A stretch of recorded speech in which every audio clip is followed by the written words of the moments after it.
Doesn't it look incredibly satisfying to see metal being sliced like butter? This is actually achieved through a process called milling. Shown here is a cylindrical milling cutter, a common tool in milling. Its cutting edges are arranged around the circumference of the cylinder. As the cutter works, the edges shave down the workpiece surface. However, because the cutting action is intermittent rather than continuous, it creates a surface with wavy ridges. Consequently, cylindrical milling cutters are generally better suited for rough machining. If you want to achieve a high-quality flat surface, you should use a face mill.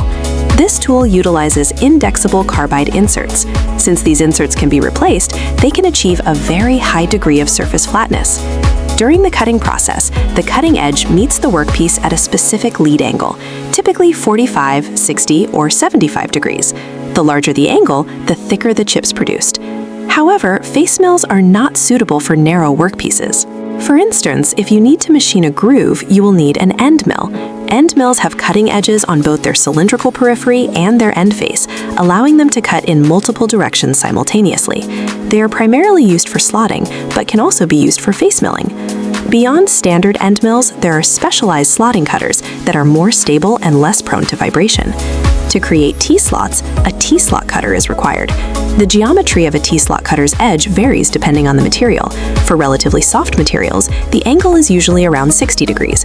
For hard materials, it is about 80 degrees. And for materials of medium hardness, it is approximately 70 degrees. Now that we've covered common cutters, let's look at the two primary milling methods. Based on the direction the workpiece moves relative to the cutter, milling is divided into up milling, conventional milling, and down milling, climb milling. In up milling, the tool rotates in the opposite direction to the workpiece feed. The chip thickness starts at 0 and gradually increases. This method is highly sensitive to vibration. Excessive vibration will cause dimensional errors and leave a wavy texture on the surface. Therefore, up milling is best suited for the rough machining of workpieces with hard surfaces. For finishing, down milling is used. In down milling, the tool rotates in the same direction as the feed, and the chip thickness goes from thick to thin. This method produces a much smoother surface and higher precision. In addition to milling, another fundamental process is turning. What is the difference? In milling, the tool rotates while the workpiece is fixed to the table. In turning, it is the opposite. The workpiece rotates while the tool remains stationary. Turning tools are usually simpler, single-point tools. Let's look at a few types of turning. 1. Longitudinal turning. The tool moves parallel to the axis of rotation to create a cylindrical surface.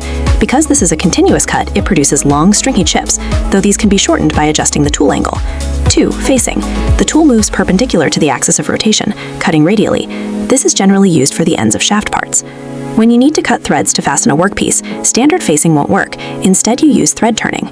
During this process, the tool's movement speed must be precisely synchronized with the spindle speed to ensure the correct thread pitch. Note that threads are not formed in a single pass. They require multiple cuts, with the depth increasing by only about 0.1 millimeters per pass until the specified depth is reached. To ensure a correct thread profile and symmetrical clearance, the threading tool may need to be tilted. This is achieved using specialized shims placed between the tool and the holder to set the required angle.